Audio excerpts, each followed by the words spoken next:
If you looked at me, you wouldn't see a person. You'd see a cardigan. Specifically, a wool blend cardigan in a shade of beige that paint manufacturers probably name Admin Despair or Oatmeal Purgatory.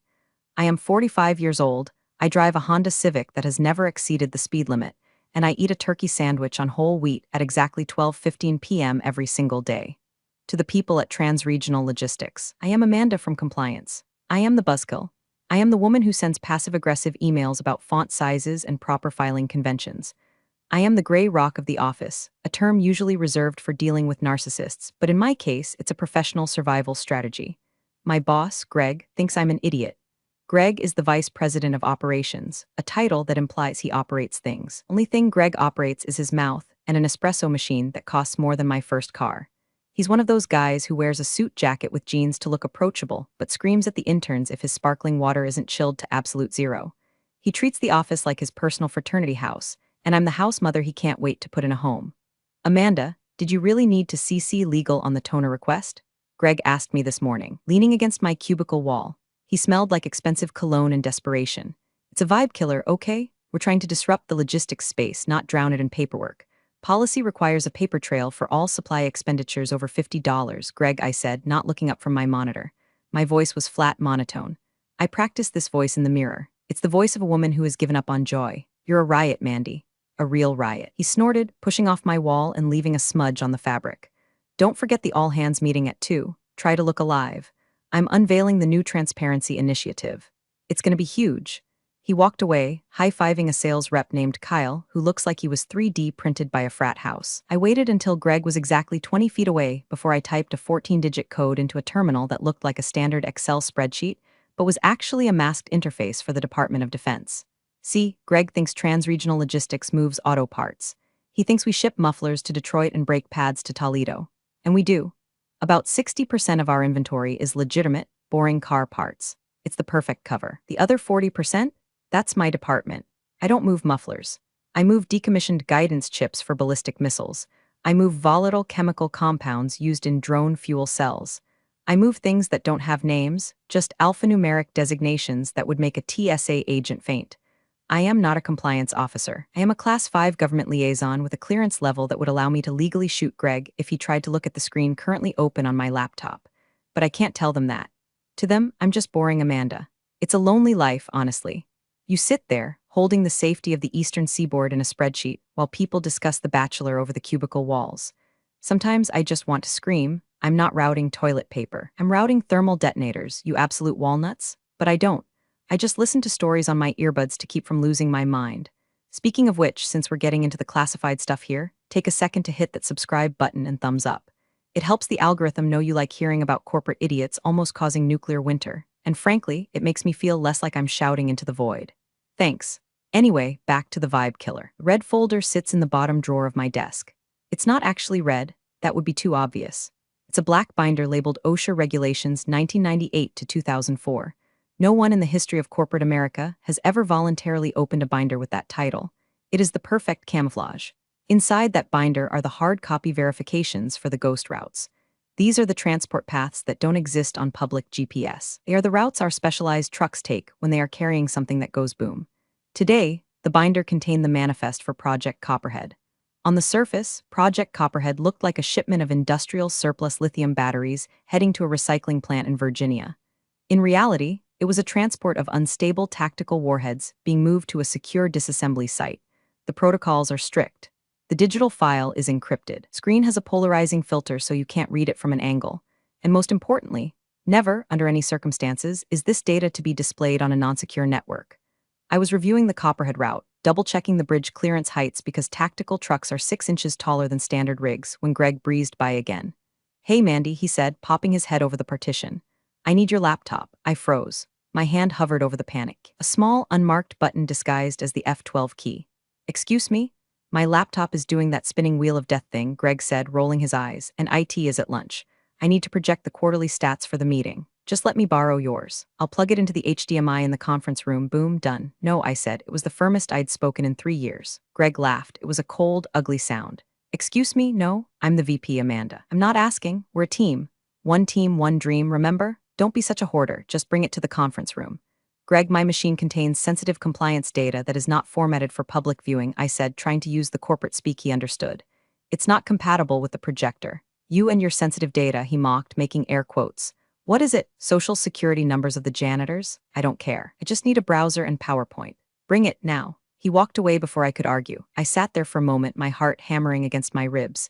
This was a violation, a massive one. If I gave him the laptop, I was breaking protocol. If I didn't, he would fire me, or worse, cause a scene that would draw attention to my department, which is the one thing the agency told me never to do. Stay invisible, Amanda. We need the company to look normal. I looked at the red folder in my drawer. I looked at the encrypted drive on my screen. And then a dark, cold thought entered my mind. Greg wanted transparency. He wanted to show the company what we really do. He wanted to mock my boring work in front of the entire staff to get a cheap laugh. Fine. I closed the secure window, but I didn't log out. I left the biometric key engaged. I minimized the window to the taskbar, where it sat like a loaded gun. Picked up the laptop. It felt heavy, like I was carrying a tombstone. One team, one dream, I whispered to the empty cubicle. I smoothed down my beige cardigan, checked my reflection in the dark monitor to make sure my face was sufficiently blank, and walked toward the conference room. I wasn't just bringing a computer. I was bringing the end of Greg's career, and possibly the end of the world as he knew it. He wanted a show. I was about to give him a federal incident. The conference room smelled like stale bagels and anxiety. It was one of those glass-walled fishbowls that modern architects love because it symbolizes openness, but really just means everyone can see you getting yelled at. The entire staff was there. About 30 people. There was the sales team, loud and jittery on caffeine, the accounting department looking tired, and the warehouse managers looking like they'd rather be literally anywhere else. And then there was Greg. He was standing at the head of the table, pacing like he was giving a TED talk. He had his sleeves rolled up. He was ready to inspire us. All right, folks, settle down, Greg boomed, clapping his hands. We've got a lot to get through. Q3 was interesting, but Q4 is going to be a beast. I sat in the back corner, the spot usually reserved for extra chairs and broken projectors. I had my laptop clutched to my chest. Amanda. Greg pointed at me with a laser pointer. The red dot danced on my beige wool. Pass the baton. I need to drive the ship. I stood up slowly. The room went quiet. I could feel the eyes on me, pitying, annoyed, indifferent. There goes Amanda, slowing things down again. I walked to the front of the room and placed the laptop on the podium. I plugged in the HDMI cable. The screen flickered, then mirrored onto the massive 80-inch display behind Greg. Okay, I said. I voiced barely a whisper. Greg, please be careful. There are tabs open that, yeah, relax, Snowden, Greg interrupted, physically shooing me away with his hand. I'm just opening PowerPoint. Go sit down, you're blocking the synergy. A ripple of laughter went through the room. The sales guys chuckled. Classic Greg, roasting the librarian. I walked back to my seat, but I didn't sit. I leaned against the back wall, my hand slipping into my pocket, fingers wrapping around my secure company phone. It's a thick, ruggedized device that looks like a BlackBerry from 2008 but connects directly to a satellite network. Greg fumbled with the trackpad. Okay, let's see. Where is my presentation? Ah, here we go. He opened his slides. It was standard corporate drivel. Bar graphs that meant nothing. Pie charts about vertical integration. He droned on for 10 minutes about trimming the fat and optimizing workflow. Now, Greg said, a mischievous glint in his eye, I want to talk about transparency. We have some bottlenecks in the system, some bureaucratic hurdles. He minimized his PowerPoint. My desktop was revealed. It was clean, just a blue background. But on the taskbar, blinking softly, was the minimized window for the Department of Defense Logistics interface. You know, Greg said, looking at the screen. Amanda is always talking about her heavy workload. She says she's swamped. Let's take a look, shall we? Let's see what compliance is actually doing all day. My stomach dropped. He was going to open my files. He was going to breach containment to make a joke. Greg, don't, I said. It came out louder than I intended. Oh, calm down, Greg sneered. What are you hiding? Solitaire? Cat videos? He moved the cursor. He hovered over the minimized tab labeled Secure Node Alpha 7. Whoa, Greg laughed. Look at this name. Secure Node sounds super serious. Let's see what's inside. Greg, that is a federal, he clicked. The window maximized. It wasn't a spreadsheet. It was a high-resolution, real-time satellite map of the eastern United States. Overlaying the map were bright red vector lines indicating active transport routes. In the center of the screen, a massive dialog box popped up in stark, red letters. Classified Transport Manifest. Project Copperhead Payload. Mk-88 Tactical Warheads decommissioned/unstable current location. Sector 4 Transit Clearance. TOP Secret /NAFR in the room went silent. Greg blinked. He squinted at the screen. What the hell is this? Is this a video game? Are you playing Risk at Work, Amanda? He didn't understand. He was looking at the live GPS location of a nuclear-capable asset, and he thought it was a game. Then he did the unthinkable. Look at this, Greg scoffed, pointing at the screen. It says warheads. Jesus, Amanda, how old are you? Role-playing games, and look at this route. He zoomed in. He zoomed in on the map. On the giant screen, the exact location of the truck was visible. It was parked at a rest stop off I-95. It looks like you're routing. What is this? Richmond? Greg laughed, turning to the audience. She's playing war games on company time, folks. This is where your budget is going. He was broadcasting the location of a defenseless nuclear transport to a room full of 30 uncleared civilians, half of whom probably had their phones out. I glanced at the clock on the wall. 2:18:04 p.m. The breach was total. The data was exposed. The ghost route was visible to the naked eye. Something inside me snapped. Not a hot snap like a rubber band breaking. A cold snap like a steel bolt shearing off in deep space. I looked at Greg, grinning like an ape in a suit. I looked at the coworkers, confused but amused. You want to see what I do, Greg? I thought. You want to play the game? I didn't rush forward to close the laptop. That would imply I could fix this. This wasn't fixable. This was a level 5 containment failure. I took the secure phone out of my pocket. I didn't look at the screen. I knew the sequence by muscle memory. Unlock, biometric thumbprint, app, breach, confirm. A tiny vibration buzzed against my palm. One short pulse. Receipt acknowledged. I looked at Greg. It's not a game, Greg, I said. My voice was eerily calm. Sure, Greg waved his hand, turning back to the screen to mock the font choice of the classified warning. He had no idea. He thought he was winning the meeting. He didn't know I had just locked the doors to the cage, and he was trapped inside with the tiger. I sat down. I crossed my legs. I folded my hands over the phone in my lap. There is a specific kind of silence that happens in the wild right before a predator strikes. The birds stop singing. The wind dies down. In the conference room of Transregional Logistics, the birds were still singing, specifically. Kyle from sales was asking Greg if the warheads were for the war on high prices. They laughed, high-fived. I watched the second hand on the analog clock tick. 2:19:15. The protocol for level 5 breach is automated. It's designed to contain information leaks faster than human error can spread them. It doesn't rely on the local police. It relies on a private security contractor authorized by the Department of Homeland Security, colloquially known as the Cleaners. Okay, Greg wiped a tear of laughter from his eye. Seriously though, Amanda, delete this game off the server. It's slowing down the machine. I'm trying to pull up the Excel sheet for the muffler inventory. He tried to close the window. The mouse cursor didn't move. What the? Greg jiggled the mouse. He tapped the trackpad. Frozen. Great. Thanks a lot, Mandy. Your little tank game crashed the laptop. He hit Control-Alt-Delete. Nothing. It's not crashed, Greg, I said softly. Well, it's not working, he barked. Fix it. At 2:20:00, the Wi-Fi signal on the conference room TV vanished. The little fan icon in the corner turned into a red X. Hey, someone in the back said, did the internet just go down? My email won't load. Mine neither, said Brenda from accounting. I was just uploading the payroll batch. Greg groaned. Unbelievable. This building, I swear. Moving to a WeWork next year. I watched the lights on the Cisco router mounted in the glass corner of the room. Usually they blinked a frantic green. Now they were solid amber. Phase 1, digital blackout. All outgoing data was being severed to prevent the leak from hitting the public internet. If anyone had taken a picture of that screen and tried to upload it to Instagram, that upload was now dead in the water. My phone's not working either, Kyle said, tapping his iPhone screen. I have 0 bars. I had 5G a second ago. It's a dead zone, Greg dismissed him. We're in a concrete box. Focus, people. Since Amanda's computer is a brick, I'm going to just talk through the numbers. He started talking about synergy again. I felt a second vibration in my hand. 2 pulses. Phase 2, physical containment. Greg, I said. He ignored me. So if we look at the logistics of the Q3, Greg, I said. Slightly louder. What? He snapped, turning to me. What is it now? Can't you see I'm trying to save this meeting? You might want to check the door, I said. Greg stared at me like I was speaking Aramaic. The door? Why? Did you order pizza? Is that why you're interrupting me? Did you order pizza on the company card? Just check the door, Greg. He huffed, threw his hands up, and marched over to the glass door of the conference room. It was a heavy glass slab with a brushed steel handle. He grabbed the handle and pulled. It didn't move, he pulled harder. The glass rattled slightly in the frame, but the mechanism held fast. What the hell? Greg muttered. He used 2 hands. He put his foot against the frame and yanked. The door was solid. It's stuck, Greg said, turning to the room. The handle is jammed. Kyle, give me a hand. Kyle, the human golden retriever, jumped up. I got it, boss. Kyle grabbed the handle. Yanked? Nothing. Did you lock it? Greg glared at me. Did you lock us in? I don't have the keys, Greg, I said. Maglocks are electronic. They're controlled by the building's security system. Well, call the front desk, Greg shouted. Tell them to reset the maglocks. I can't, I said. Phones are down, remember? A murmur of unease started to ripple through the room. The laughter was gone. The air felt suddenly thinner. Okay, this is ridiculous, Greg said, his face turning pink. Is there a fire alarm? Just pull the fire alarm. That releases the locks. I wouldn't do that, I said. Why not? Because I said, standing up and smoothing my skirt. We aren't having a fire drill, Greg, and we aren't having a glitch. I walked over to the window. The conference room looked out over the parking lot. Look, I said, pointing.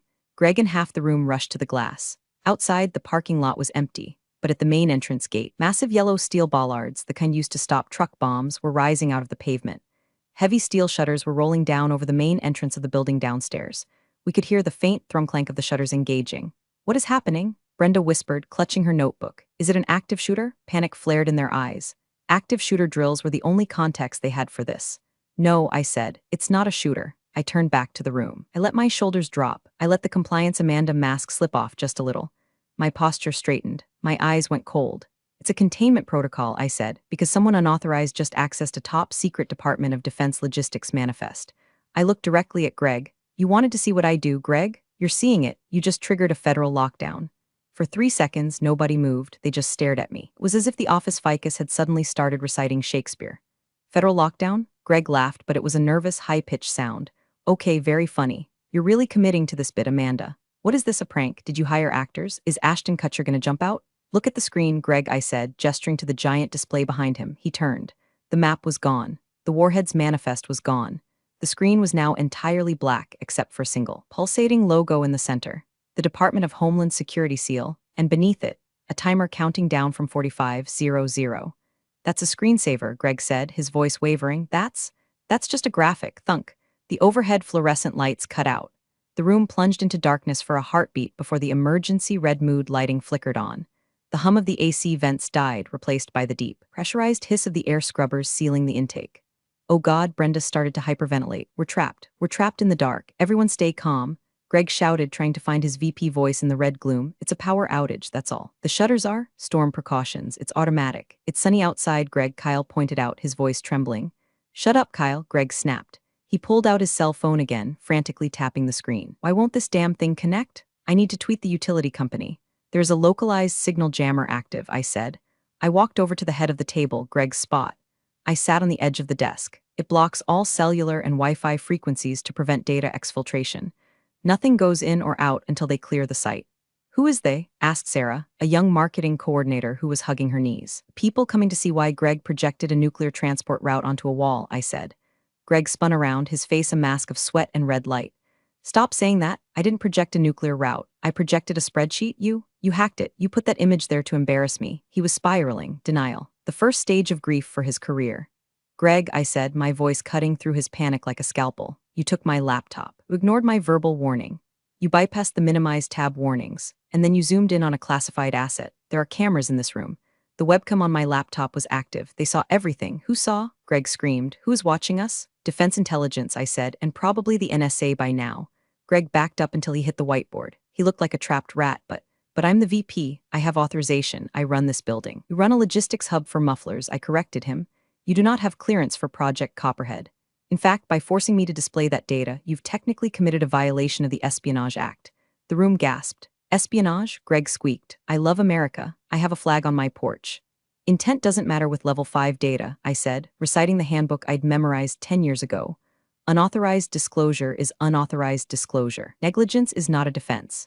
The timer on the screen ticked down, 3800. "What happens when the timer hits 0? Sarah asked, tears streaming down her face. "That's when the breach team arrives," I said. "They are currently en route via helicopter from the regional field office. The timer is their ETA." "Helicopters?" Kyle whispered. "SWAT teams?" Brenda sobbed. "Something like that," I said. "They're going to breach the building. They will secure the room. It will detain everyone for questioning. They will scrub your phones and laptops. And then they will arrest the person responsible for the leak." 30 pairs of eyes turned to Greg. "Now wait a minute." Greg held up his hands. "This is her laptop. She brought it in. She set me up. You all saw it. She handed it to me." "We saw you demand it," Kyle said quietly. "She said no. You yelled at her." "I was managing." Greg yelled. "That was management. It looked like bullying to me," said the quiet IT guy from the back row. The alliance was fracturing. The tribe was turning on the chief. "Listen to me," Greg pleaded, sweating profusely now. "We have to fix this. Amanda, you can stop this. Call them off. Tell them it was a mistake. Tell them it was a drill." I looked at him.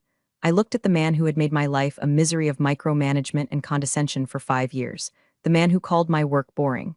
"I can't call them off, Greg," I said. "I'm just the compliance officer. Remember, I just filed the paperwork. Don't give me that." Greg lunged toward me, grabbing my arm. "You know what's going on. Fix it, or so help me God, I'll fire you right now." I looked at his hand on my cardigan. Touching a federal asset handler during a containment event, I said calmly, "That's another charge, assault on a federal officer." Greg snatched his hand back as if I were made of lava. "Federal officer," he whispered. I stood up, I smoothed the fabric where he'd grabbed me. "Sit down, Greg," I ordered. Not requested, ordered. And for the first time in the history of trans-regional logistics, Greg sat down. The red emergency light gave everyone a ghoulish, sickly cast, but it suited the mood perfectly. The illusion of the normal office was dead. We were now in the belly of the beast. Okay, everyone, listen to me, I said, my voice projecting clearly without shouting. You have 35 minutes before the extraction team arrives. If you want to get out of this without being tackled and zip-tied, you need to do exactly what I say. They nodded. Even Greg nodded, looking at the floor, wringing his hands. Take out your badges, I said. Place them on the table in front of you. Take out your phones. Place them on the table. Do not try to hide anything. If you have a vape pen, put it on the table. If you have a flask, put it on the table. These guys have dogs that can smell a micro SD card inside a shoe. Do not make them search you. The sound of plastic and metal clattering onto the mahogany table filled the room. Amanda, Sarah asked, her voice trembling. What do we actually do here? I thought we shipped car parts. I sighed. I looked at these people. They were annoying, yes, but they were innocent. They were just people trying to pay their mortgages. We do ship car parts, I said. Transregional is a shell company. Well, a dual-use front. The government needs legitimate commercial traffic to hide their secure shipments. It's the needle in the haystack theory. If you want to move a needle, you don't send it in an armored truck. You throw it in a haystack and move the haystack. We're the haystack? Kyle asked. Exactly, I said. All those times the inventory numbers didn't quite add up. That was me scrubbing the weight manifests. All those times the basement elevator was out of service. That was because we were moving guidance systems into the sub-level vault. All those night shift drivers who never talk to anyone, they are private military contractors. The IT guy's eyes went wide. That's why the server room has a separate fiber line I can't access. I thought it was for executive streaming. It's a direct uplift to the Pentagon, I confirmed. Greg lifted his head. He looked haggard. Spray tan seemed to be melting off his face. And you've known this whole time? You let me run around like an idiot? I didn't let you do anything, Greg, I said. I did my job. My job is to handle the red tape so you can play CEO. My job is to keep the monsters in the box. Today you opened the box. I just wanted to show the slide, Greg whispered. I just wanted to show the transparency slide. You got your transparency, I said. Suddenly, a loud, synthesized voice echoed through the room. It didn't come from the conference speakerphone. It came from the PA system that we didn't even know existed. Attention. Containment field active. Site is under federal control. All personnel remain stationary. Failure to comply will result in neutralization. Neutralization? Brenda whimpered. Does that mean? Shoot us, only if you run, I said. Don't run. I walked over to the window again. Through the slats of the steel shutters, I could see blue lights flashing in the distance. The perimeter was being set. When they come in, I instructed, they are going to come in hard. They will shout. They will point rifles. Do not move your hands. Do not reach for your phone. Just look at the table. What about you? Kyle asked. Are you going to be arrested? I looked at him. I initiated the alert, Kyle. In their eyes, I'm the asset on the ground. I'm the one who stopped the leak. You narked on us, Greg spat. The anger was returning, trying to cover his fear. I saved you, I snapped back. If I hadn't triggered the lockdown, that image would have stayed on the screen. Maybe someone would have posted it. Maybe a satellite would have picked it up. If that shipment got hit, if terrorists or foreign actors intercepted those warheads because of your meeting, you wouldn't be facing prison, Greg. You'd be facing a black site. You'd disappear. Greg shut his mouth. I contained the leak, I said. I stopped the bleeding. You're going to lose your job, Greg. Maybe you'll do some time for negligence, but you're going to live. You should be thanking me. He stared at me with pure hatred. It was the look of a mediocre man realizing he has been outclassed by the woman he underestimated. I'm the VP, he muttered like a broken record. Not anymore, I said. The sound of heavy rotors began to thump against the glass. The helicopter was here. Noise was the first thing that hit us. It wasn't just the helicopter, it was the sound of boots on the roof.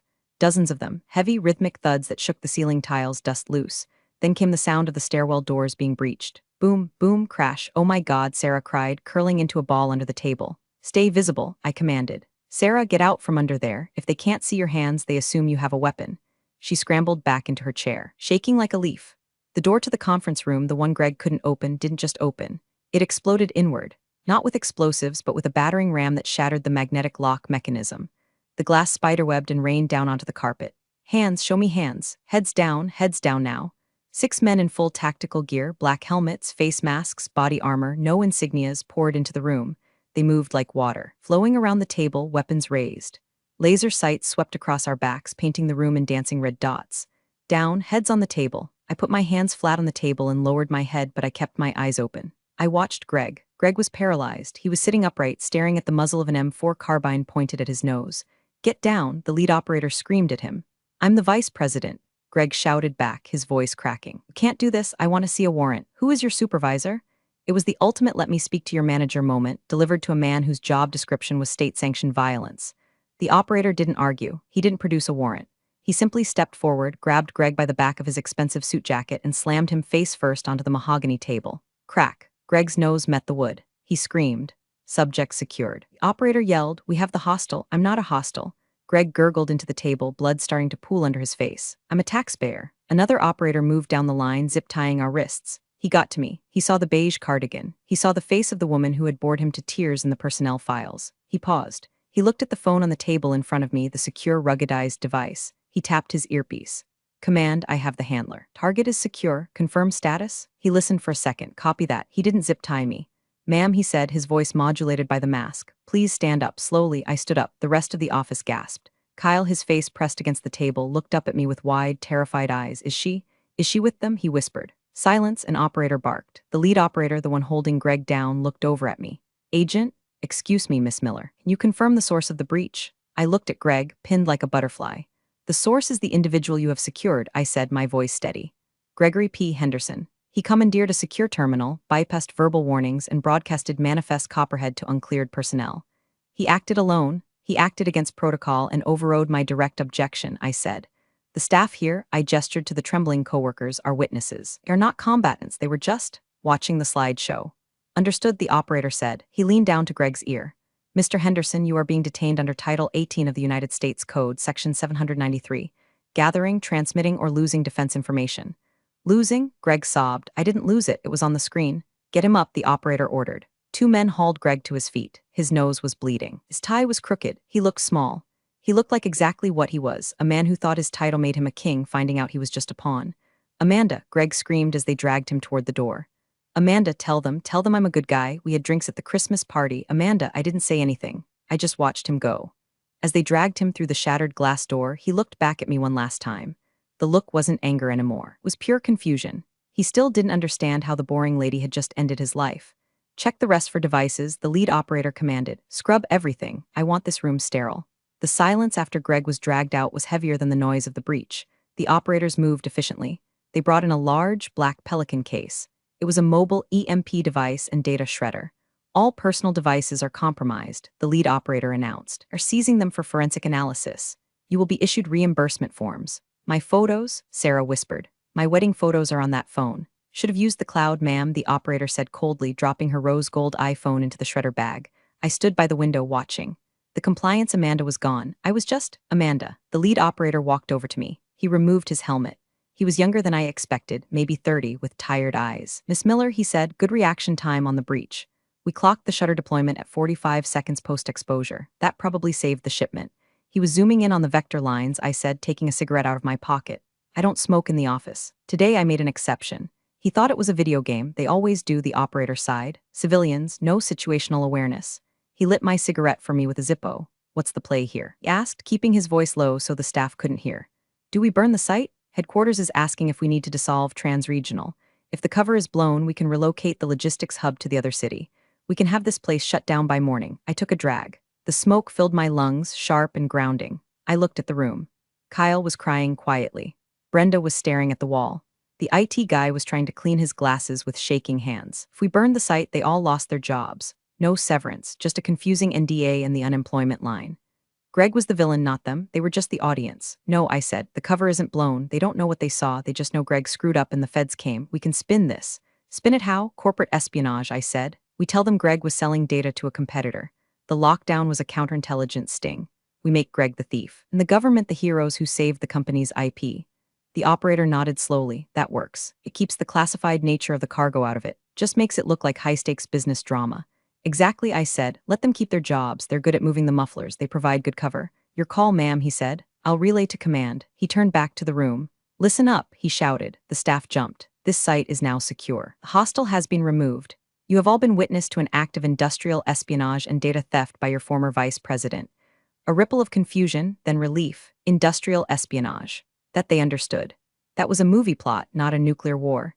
"You will all sign non-disclosure agreements before you leave this room," the operator continued. "You will not discuss the specifics of the software you saw. You will simply state that Mr. Henderson was terminated for cause. Do you understand?" "Yes," they mumbled in unison. "And one more thing," the operator pointed at me. "Miss Miller here is the acting site director until further notice. She's the point of contact for the investigation. You take your orders from her." Kyle looked at me. Amanda, you're the boss now? I exhaled a plume of smoke toward the shattered ceiling tiles. Apparently, I said. Now, Kyle, stop crying and find a broom. We have glass to clean up. It took 3 hours for them to process the paperwork. The NDAs were thick, full of terrifying legal language that basically said if you talk, you go to prison. The shutters rolled up. The sunlight streamed back in. It was jarring, like walking out of a movie theater in the afternoon. The feds left as quickly as they came, taking Greg's laptop and the bag of shredded phones with them. They left one thing behind, a new secure laptop for me and a direct line to the Regional Oversight Committee. The office was quiet. No one went back to their desks. They all just stood in the ruined conference room, looking at the empty spot where Greg used to stand. I crushed my cigarette out on the mahogany table, a small act of rebellion I'd wanted to do for 5 years. Okay, I said, show's over, go home, take the rest of the day. Open at 0900 tomorrow. They shuffled toward the door. Amanda, it was Brenda from accounting. She looked older than she did this morning. Yes, Brenda, is he coming back? She asked. No, I said, he's not coming back. Okay, she nodded. She paused. Thank you for whatever you did. I don't understand it, but I know you stopped them from hurting us.